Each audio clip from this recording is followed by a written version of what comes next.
drop that.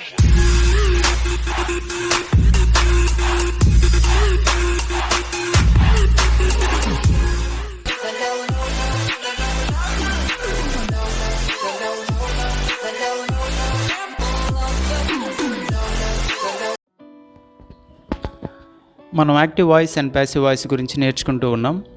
అయితే ఒకవేళ ఈ వీడియోస్ మీకు అర్థమవుతూ ఉంటే కనుక, యూస్ఫుల్గా ఉంటే వీడియోస్ని లైక్ చేయండి, షేర్ చేయండి. ఛానల్ మీకు యూస్ఫుల్గా ఉంటే సబ్స్క్రైబ్ చేయండి. ఇంకా యూస్ఫుల్గా ఉంది అంటే మీ ఫ్రెండ్స్కి కూడా మన ఛానల్ గురించి ఇంట్రొడ్యూస్ చేయండి. All the best.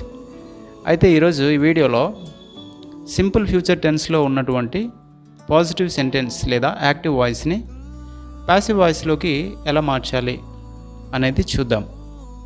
Simple future టెన్స్లో ఉన్నటువంటి యాక్టివ్ వాయిస్ని లేదా పాజిటివ్ సెంటెన్స్ని ప్యాసివ్ వాయిస్లోకి ఎలా మార్చాలి అనేది మనం చూస్తే, ఇక్కడ ప్యాసివ్ వాయిస్కి సంబంధించిన స్ట్రక్చరు మనం బేస్ అవ్వాలి. బేస్ అయ్యి ప్యాసివ్ వాయిస్ని కన్స్ట్రక్ట్ చేయాలి. అదేంటంటే subject plus will be plus verb 3 plus object or complement. Passive వాయిస్లో సెంటెన్స్ రాయాలి అంటే ఈ స్ట్రక్చర్ని మనం ఫాలో అవ్వాలి. Subject plus will be plus V3 అంటే verb 3 plus object or complement. Okay, ఇప్పుడు ఒక సెంటెన్స్ని మనం తీసుకుందాం. యాక్టివ్ వాయిస్లో అంటే సింపుల్ ఫ్యూచర్ టెన్స్లో ఉన్నటువంటి ఒక సెంటెన్స్ని, పాజిటివ్ సెంటెన్స్ని తీసుకుందాం. దాన్ని ప్యాసివ్ వాయిస్లోకి ఎలా మార్చాలో చూద్దాం. చూడండి, యాక్టివ్ వాయిస్లో they will knock the door tomorrow అంటే దీని అర్థం రేపు వారు ఆ డోర్ని తడతారు అని. నాక్ అంటే తట్టుట. They will knock the door tomorrow, రేపు వాళ్ళు ఆ డోర్ని తడతారు. దీన్ని ప్యాసివ్ వాయిస్లోకి ఎలా చెప్పాలి అని అంటే, ది డోర్ అనే దాన్ని ముందుకు తీసుకురావాలి. నేను మళ్ళీ మీకు గుర్తు చేస్తున్నాను. యాక్టివ్ వాయిస్ అంటే పని ఎవరైతే చేస్తారో వాళ్ళతో సెంటెన్స్ స్టార్ట్ అయితే దాన్ని యాక్టివ్ వాయిస్ అంటాం. పని ఎవరైతే స్వీకరిస్తారో, రిసీవ్ చేసుకుంటారో, యాక్షన్ని రిసీవ్ చేసుకున్నవారు అంటే కర్మ, వాళ్ళతో సెంటెన్స్ స్టార్ట్ అయితే దాన్ని ప్యాసివ్ వాయిస్ అంటారు. Okay, they will knock the door tomorrow, వాళ్ళు డోర్ని రేపు తడతారు. తట్టేటువంటి వారు వాళ్ళే కాబట్టి, వాళ్ళతోనే యాక్షన్ జరిగింది కాబట్టి, వాళ్ళతో సెంటెన్స్ స్టార్ట్ అయింది కాబట్టి దీన్ని యాక్టివ్ వాయిస్ అంటాం. దీన్ని ప్యాసివ్ వాయిస్లోకి మార్చినప్పుడు తట్టబడినటువంటి ఆ డోర్ని ముందుకు తీసుకురావాలి. The door will be knocked by them tomorrow. Okay, will be కదా స్ట్రక్చర్ ప్రకారంగా చూసినప్పుడు. The door will be knocked by them tomorrow, ఆ డోరు రేపు వాళ్ళ చేత తట్టబడుతూ ఉంది అన్నట్టు.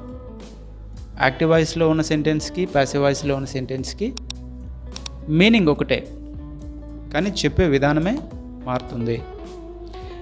దీన్ని యాజ్ ఇట్ ఈజ్గా మనం ట్రాన్స్లేట్ చేస్తూ మాట్లాడితే, they will knock the door tomorrow, రేపు వాళ్ళు డోర్ తడతారు. ప్యాసివ్ వాయిస్లో చూస్తే the door will be knocked by them tomorrow అంటే ఆ డోరు రేపు వాళ్ళ చేత తట్టబడుతూ ఉంది అన్నట్టు. ఓకే, ఇలా ప్యాసివ్ వాయిస్లోకి మార్చాలి. ఇంకో సెంటెన్స్ని కూడా మనం చూద్దాము. She will close all the doors tomorrow. She will close all the doors tomorrow, ఇది యాక్టివ్ వాయిస్. దీన్ని ప్యాసివ్ వాయిస్లోకి రాసినప్పుడు ఆల్ ద డోర్స్ అనేది ముందుకు తీసుకురావాలి. All the doors will be closed by her tomorrow. Active వాయిస్లో ఉన్న సెంటెన్స్కి అర్థం ఏంటంటే, she will close all the doors tomorrow అంటే రేపు ఆమె డోర్స్ అన్నీ కూడా క్లోజ్ చేసేస్తుంది. మరి ప్యాసివ్ వాయిస్లో దాని అర్థం ఏంటి? యాజ్ ఈజీగా ట్రాన్స్లేట్ చేస్తే all the doors will be closed by her tomorrow, doors అన్నీ కూడా ఆమె చేత మోయబడతాయి అని దీని అర్థం. ఓకే, కాబట్టి యాక్టివ్ వాయిస్లో ఉన్న సెంటెన్సెస్ని ప్యాసివ్ వాయిస్లో రాయటం స్ట్రక్చర్ని బేస్ చేసుకుని మనకు రావాలి. బాగా ప్రాక్టీస్ చేయాలి. కింద సెంటెన్స్ నేను ఎందుకు రాశాను, she will close all the doors అని అంటే, ప్లూరల్ వచ్చినా సింగులర్ వచ్చినా ఇక్కడ బీ ఫామ్ మాత్రం, హెల్పింగ్ వెర్బ్ మాత్రం విల్ బి వస్తుంది అని చెప్పడానికి ఇలా రాశాను. కాబట్టి బాగా ప్రాక్టీస్ చేయండి, నేర్చుకోండి. All the best. Thank you.